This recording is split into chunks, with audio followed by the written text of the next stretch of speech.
Hey everyone, it's Mark Ferguson with Invest for More. I'm back with another real estate investing video, and today I'm doing a type of video I haven't done for a while, and that is my complete before and after house flip videos with all the numbers. And technically this one's going to be a little bit different as it wasn't a true house flip. This was more of a rental slash long-term flip. So it's one I wasn't planning to sell right away, but if the right offer came along, I would sell it. And it was a mixed use property as well. So honestly, this has really been the first commercial mixed use property I've ever sold. Almost all of my flips have been single family homes, a couple duplexes, maybe some triplexes in there. And I've bought a lot of rental properties that were commercial or mixed use to hold. But I don't think I've sold any commercial properties except for this one. And it was half residential and half commercial. So we'll talk about how much I paid for it, how much I sold it for, of course, go over the financing costs, carrying costs, selling costs, repair costs, all of those numbers. And we actually show what they really are. We don't leave out half of them like a lot of different television shows do. And this one took a long time to sell as well. So a lot of those costs were pretty high. And I think it can be eye-opening to see how much those costs add up the longer you hold properties. And it was also a very interesting and cool property too. It was one of my more fun projects, and it was cool to see it sold and validated this model works. And it was actually an insurance agent who bought it to have his own business in the property.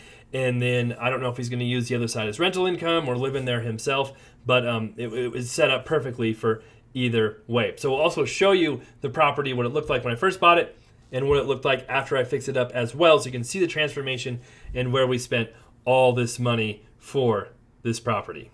And as always, we love the likes, love the comments, love the shares. Keep those coming, and love seeing new subscribers as well. We have lots of different videos on the channel from properties like this, our other flips, rentals I own, different things we have to go through like evictions and squatters, unfortunately, and businesses I own like the liquor store, mini mart, and different things like that. So hopefully you stick around and enjoy a lot more of what we have to offer. All right, so the property was a mixed-use property, as I said. I bought it for $210,000 in April of 2021, and that was a really, really good deal. That's one reason why I bought it. It had been for sale for months and months and months, maybe even over a year.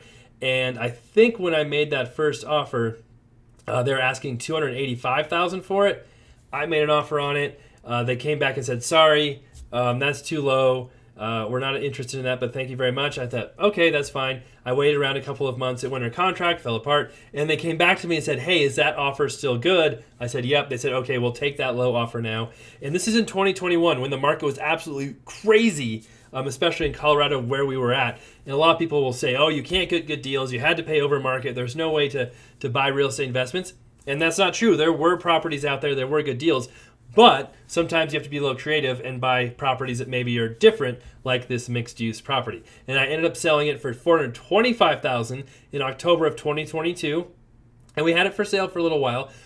But we also had part of it rented for a little while as well. So it wasn't just sitting there eating all of our costs or all of the profit. We had some rent coming in, which is kind of nice on these types of properties. And I've got a few of them now where we can buy them, fix them up, and rent them. And then we can put them up for sale, and we're not in a huge rush to sell them because we have that income coming in. It's kind of like a hybrid flip model, which I think is fantastic because if things change, like interest rates go up like they have or different things happen, there aren't as many investor buyers, we're still making money, we still have income coming in, and we're not stuck just holding this property with all kinds of expenses to pay and no income.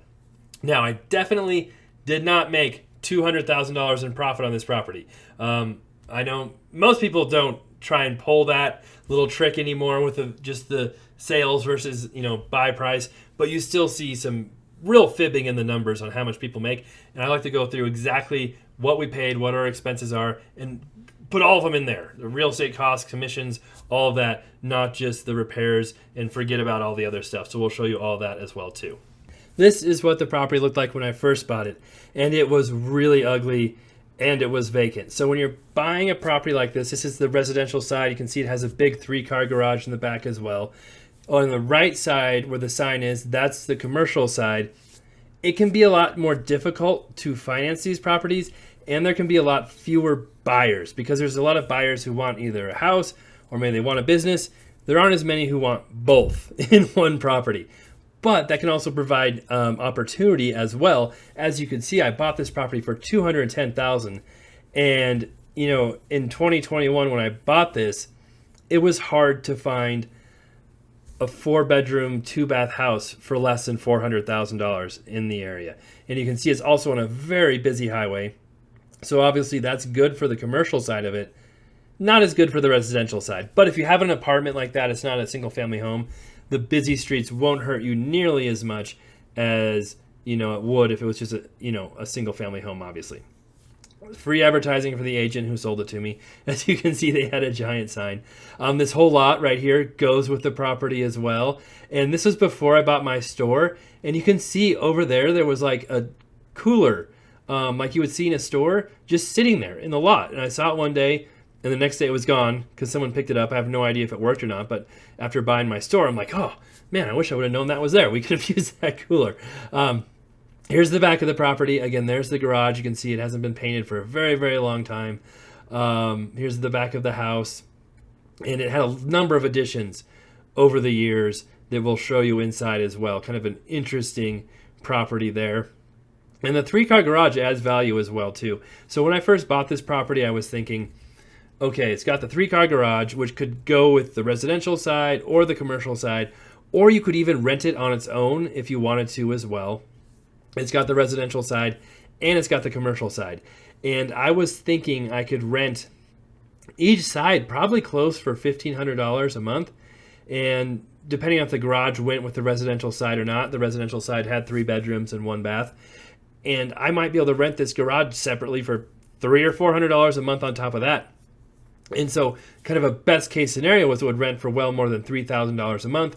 If you're buying it for $210,000, obviously that's a great numbers, especially in our area of Colorado, where it's extremely hard to ever meet the 1% rule. And the 1% rule basically means your rent coming in would be 1% of the purchase price of the property per month. So if I buy a property for $100,000, the rent should be $1,000 a month. Really, really hard to meet those numbers, even on multifamily, even on commercial in our market. Investors just pay way more than that. All right, now walking into the house. This is obviously the residential side. Had a very beautiful bathroom with the beautiful colors. And this was the only bathroom in the property when I bought it, if I remember correctly. So it had a bathroom for the residential side, not the commercial side. And you can see it needed a little bit of work, but it really wasn't in horrible shape. And we'll talk about all the numbers and rehab we did. And of course, show you what it looks like afterwards, coming up here shortly. You can see the flooring's pretty gross. The kitchen wasn't real functional. There you have your laundry room, washer and dryer hookups right there. Some cabinets up there. So it was a little bit weird. And the stairs are right behind that. We'll show you those later. There was an upstairs here. More cabinets there. And then you have your kitchen, very basic, no dishwasher. I'm not even sure where the fridge went. Pretty ugly. Counters are broken. So we took all of that out. Redid that whole spot. And you got this wall here that separates the living room from the kitchen. Kind of weird, kind of closed off. And so we made some changes there as well. And here's one of the bedrooms. You can see it was keyed. Who knows if they had each bedroom rented out to individuals there or not. That always makes me think that when I see a keyed bedroom, especially I think it had a deadbolt on it even. Not huge, but doable. Had a decent sized closet that was underneath the stairs. And so of course flooring, paint, probably a better closet door. Those are the type of things we see that need to be done in this bedroom. And our goal is to make it rental ready, so we don't have to go crazy. We don't have to go overboard with granite counters or anything like that. It does have a gas stove, as you can see there. I believe we tried to save that. We'll see. I always like to try and save money where I can. And then coming over here, here's the living room area. Had that weird bar, and there's also like a step down right here, which was strange as well. And just kind of a different layout. And of course, I inherited some furniture, which we did not keep. But that is the first level of this unit. And then upstairs, we have very, very steep stairs. I mean, I don't know if you can tell in the video, but they go almost straight up. It's like almost like going up a ladder. And you can tell how close my camera is to the stairs as I'm walking up them because they're so steep. And then up here we have 2 more bedrooms, no bathroom upstairs. So obviously in an ideal, perfect world, you'd stick a bathroom up there, but we don't live in a perfect world. If it's just going to be a rental property, there's no room for a bathroom, there's no plumbing up there. It'd be very expensive, very tough to do. So we just left it as it was, cleaned things up, fixed what needed to be fixed, and went that route. Now, something that I said was very interesting. It had lots and lots of additions here, and there's this hole in the wall here. You could see the old roof, that's on the commercial side, and it just went way up. There's a huge expanse over it, and another hole into that attic. And so you can tell there was a lot of different things going on in this property over the years. How much of it was permitted and not permitted, who knows? That's always difficult to tell. And hopefully the city doesn't come through and say, oh, you now have to permit all this and make sure everything done in the past was done correctly. So you never know. But there, that's that expansive hole back there. And then we're talking about here whether I can make the stairs better. You can see that angle right there on the left is where the stairs come up. And I have room there to expand the stairs and not make them so crazy. And I guess you'll get to find out if we did that or not here in just a second. And moving on, we have the other bedroom over on the other side. And this was pretty good size, actually.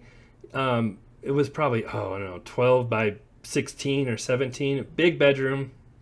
Had some ceiling issues. As you can see, this property did need a new roof as well, which was pretty pricey because it's a big building. Total, if you count the basement, it's almost like 5,000 square feet. Without the basement, 3,300, something like that, when you count both sides of it. But we thought, hey, we could expand to the other side. We can make a second upstairs. Decided not to do that. Now moving over to the commercial side. You can see it had kind of a cool floor. Some fluorescent lights. Actually, my camera always picks up fluorescent lights as twitching, whatever. Like that. It's usually not that bad in real life. Sometimes you don't even see the flicker at all, but the camera picks it up a lot. So they're kind of a cool floor. You can see there's some spots where they've been patched. They weren't perfect. But I wanted to try and keep as much of this as I could because it looks pretty cool. And it's going to be commercial. Someone might want to use it. And sometimes the rustic look and patches are okay in commercial or even in residential now, the way things are done. You can see it's got kind of a cool ceiling. On the left there, though, it's got no sheetrock at all. Of course, they left me a few goodies like shelves and different things. There's an old stove in there, too. And they had this weird dividing wall in between the front entry and the rest of the building. And for the previous uses, I think this was a hydroponics growing area.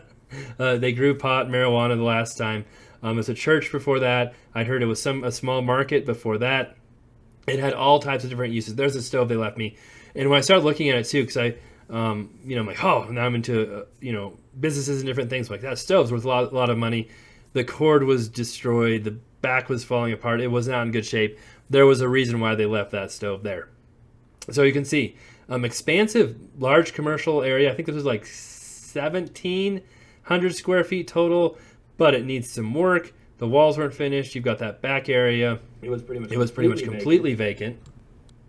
And you can see, I think they put that insulation and stuff up because they're growing back there, trying to keep it warm or moisture in. I'm not sure what. But there we could see were remnants of a bathroom from long, long ago. Who knows how long it's been.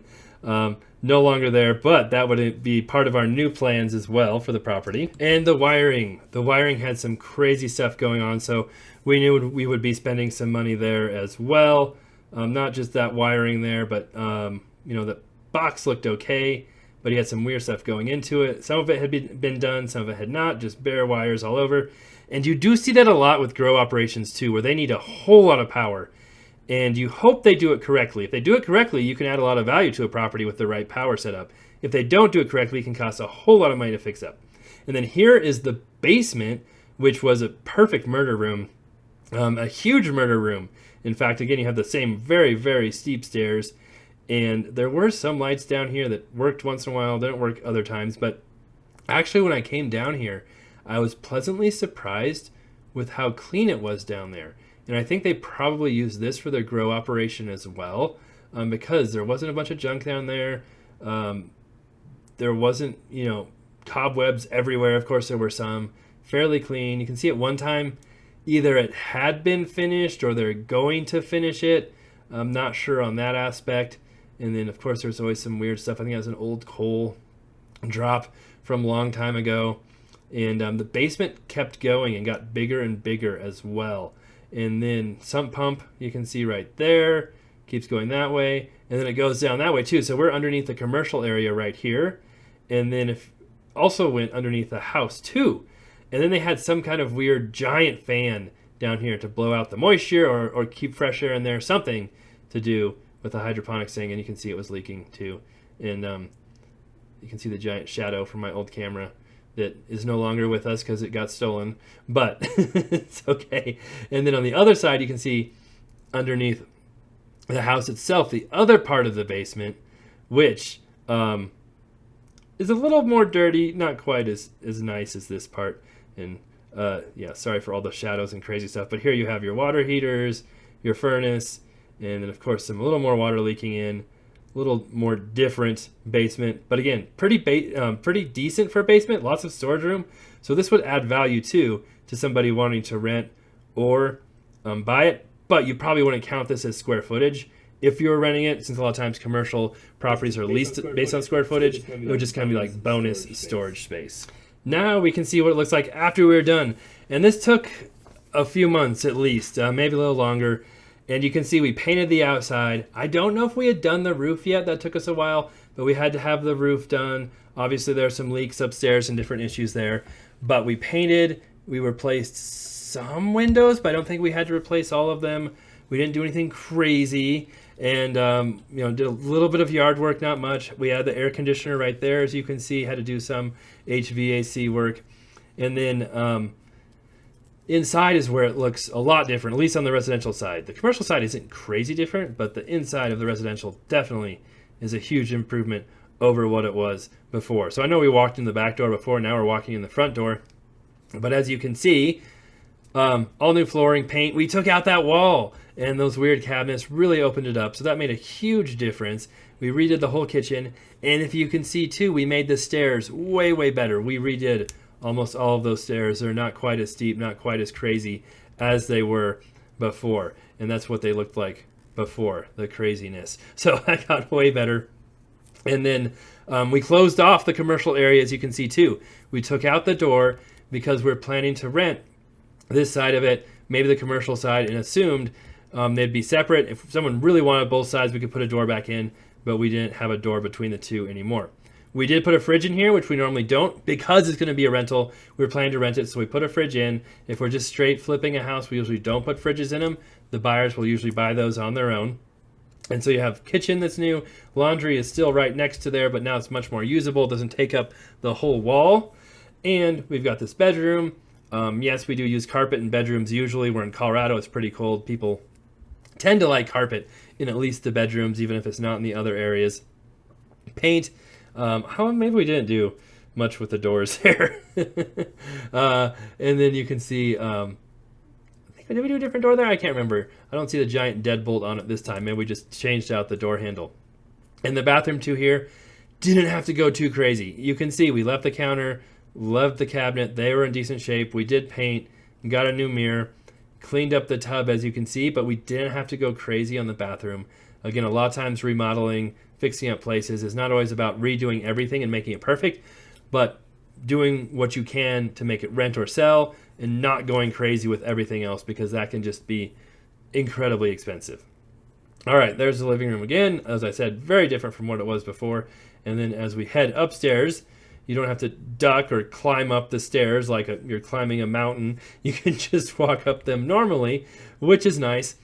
And then something else we had discovered too on this house is upstairs, and I think part of the main floor too, did have hardwood under the flooring, but it wasn't in amazing shape. It wasn't cohesive. There were lots of patches, places where walls were, and it would have been too expensive to make all that hardwood look good by repairing it, refinishing it. So we just went the carpet route, especially since it's just a rental. Not a big deal there. We fixed the holes in the walls, some different things. Like I said, I think we had a broken window up there we had to fix, but nothing too crazy up here. And then the other bedroom over here you might remember we talked about doing the stair thing before, and I didn't think we needed quite as big of a giant wall as we got. Oh, we didn't get the window in yet. You can see we're still waiting for it. I remember that now. It took us a long time to get that window in. But you can see, if I show it correctly, on the wall behind us, we added a huge ledge where the stairs go. I don't show it. Well, believe me, it's there. And that made it so you have so much more headroom and can actually walk along the stairs. The garage, we redid that, painted it, cleaned it up inside, didn't do anything too crazy. You can see the bowl of cat food and cat water. Had a stray cat that lived at this garage for a long time. I don't know if I ever saw it. Maybe I did once or twice, but I think it was the neighbors who were leaving food for it. So we didn't do much with the cat. He stuck around for a long time. Who knows what happened to him. Because eventually we did rent the residential side. We'll talk about that. I think we had to put a new garage door on. I can't remember, but I think we had to put at least a garage door opener on, if not a new garage door, for the tenants who moved in, because we ended up including this garage for them. They were car people. They loved cars, actually raced cars a little bit, and the garage was why they liked this property and why they rented it from us. So that was a huge bonus for them, and we were able to get a little bit more. All right, walking back over to the commercial side, I'm going to mess things up again and go in a different door, as I did from filming the first one, just to mess you up. Now we walk into the back, and this is the back area that was just gutted before. You can see we put walls up, we put flooring down, and we changed the layout where the door was on this side now. And the reason we did that, because the door was over there before, is because we added a bathroom. So there is now a bathroom on the commercial side, which I think most people who run a business would appreciate having a bathroom. So you can see we added the bathroom. I think that was a great value add for the property. And it's just a private bathroom. It's in back. We didn't make it so it'd be accessible to customers. And if somebody wanted a store or market or something like that, they really could change all that if they want to. Look, we even have a mop sink like you're supposed to have, all of that good stuff. And in this area, the main commercial part of it, if I walk through there quickly enough, you'll see we didn't make a whole lot of changes. There we go. We kept the ceiling. We did add walls. So we added sheetrock, we added walls. We tried to patch in the ceiling where we could. We patched in the wall where we could. The floors, we tried to keep and just patch them a little bit. We added this tile in the back because the floors were all messed up in the very back of it. But then we were able to take some of the floors we pulled up and patch some other spots with the floors we pulled up. You can see there used to be a door there, and my guys did a fantastic job of there not being a door there anymore. There used to be that wall up here in front. We took that out. Kind of tried to, you can see a little bit of discoloration there in the ceiling, but there you can see what it looked like before. It looks so much better now. There's a stove we still had. I think the new people inherited that stove. They never asked us to leave it after we sold it, but that is what it looks like after all was said and done. Now let's talk about the numbers and what happened with this property. All right, so let's look at the numbers on this property and how much I actually made, if anything, after selling it. So, like I said, I bought it for $210,000 in April of 2021, sold it for $425,000 in October of 2022, and I definitely did not make $200,000 in profit, as we will show you. All right, so I said I rented the property, I think it was October of 2021, after we had remodeled the property. I put up for rent. It took a couple of months to rent the property. It took a little longer. On some of these mixed-use properties, it can take a little bit of time to rent both sides because you're looking for a tenant who's okay with a business being beside them. Now, the property was vacant when I rented it, but they knew a business could move in at any time. And I wanted to keep the commercial side vacant in case a commercial buyer wanted to buy it, unless just the perfect lease came along. If the perfect tenant came along, they wanted to pay a lot of money, then I might have been willing to rent the whole thing, and then I could have kept the property as a rental or possibly sold it just as an investment. But for mixed use, if you're trying to sell it and you're trying to sell it to the most people, if you have an open commercial space, that can bring in a lot more buyers because they can start their own business there or bring a current business into that unit. And if you have someone who really wants to occupy the rented unit, technically you can kick them out if you're going to occupy it within a certain amount of time. You have to give them notice and time, but in most states, you can void a tenant's lease with a 60 or 90 days notice if you're actually going to move in to that section. Or you can always pay them to leave. There's different ways to handle it. So it's not as tricky kicking out a residential tenant if you want to live there, as it is a commercial tenant who might have an established business.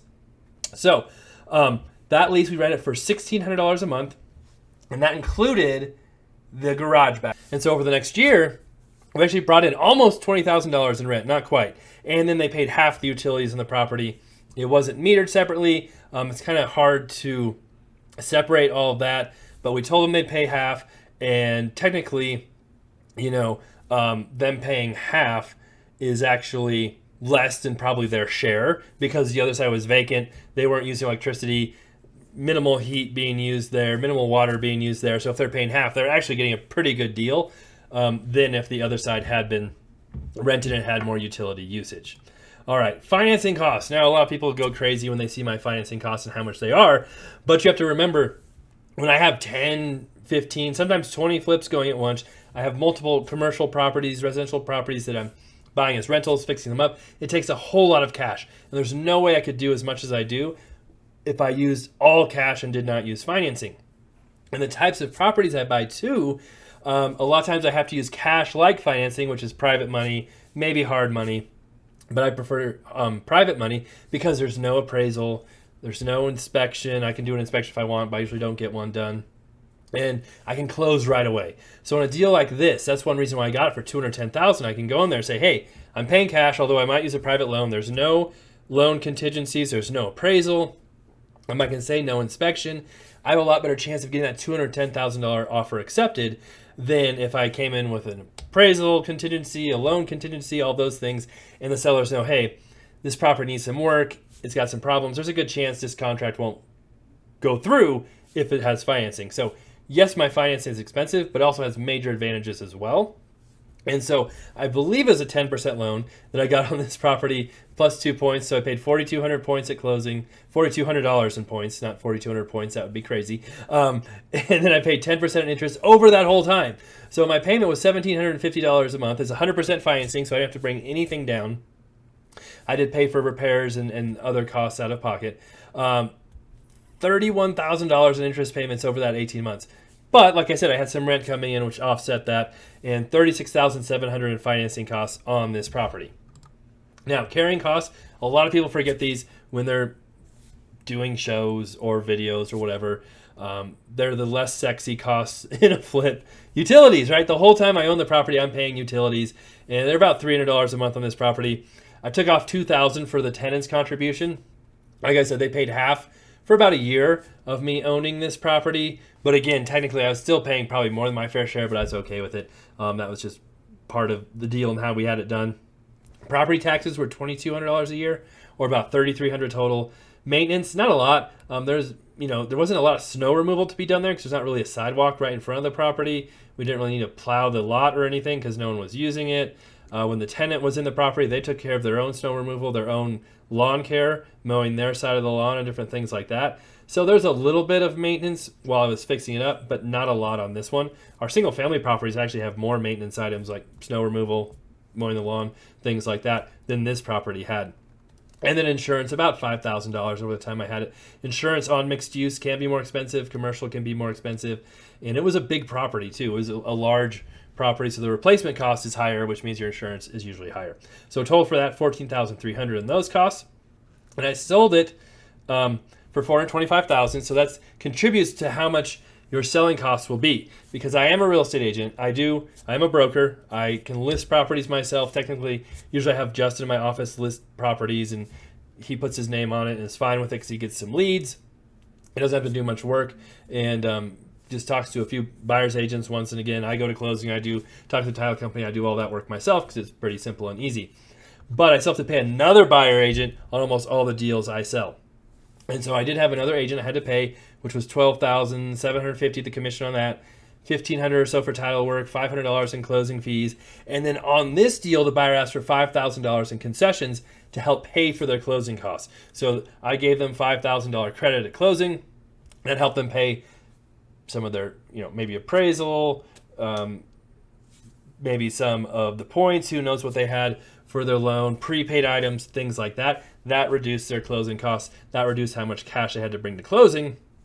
And I'm happy to do that on deals. A lot of my first rentals, I asked for that as well, and that brought down how much cash I had to bring to closing.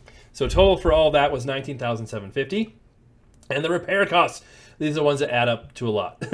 So roof was $15,000, electrical $5,000, paint $10,000. There's a lot of paint on this one. The whole outside of the building, the whole outside of the garage. Most of the inside of the building, there was a lot of square footage and paint, and the paint wasn't in amazing shape on the outside either, so there was some prep work, extra work that had to be done there. I kind of included any siding work or repair that we had on the outside of that number as well. Sheetrock, where we sheetrocked that whole wall, some of the ceiling in the back wall, $6,000. Redoing that bathroom was $4,000. Usually bathrooms are a little cheaper, but we're building it from scratch, so there's quite a bit of expense there. Carpentry, $10,000. We redid the stairs. We took out some walls, added some walls in the other area, so there was quite a bit of carpentry on this build. Flooring, we didn't have to do much flooring on the commercial side, a little bit, but most of that flooring was on the residential side. The kitchen, we had new cabinet, counters, and you had appliances, which are more expensive than usual because I did have a fridge on that one because it's a rental property. Windows, doors. We didn't do all the windows. We didn't do all the doors, but we did have some new doors and a couple of windows that we had to replace on that one. The garage, so we cleaned out the garage. Like I said, we had to put a garage door opener in, or maybe the tenants paid for the garage door opener, but we replaced the garage door, one of the two. So a little bit of work was done there. Not a ton, but some work there. Landscaping, cleaned up a lot. We had to repair the fence in back. Did a little bit of dirt work. So there's a big gully under the front sidewalk in the front of the house. And HVAC, added air conditioning, had to do some furnace work. I think we added a mini split on one side, if I remember right.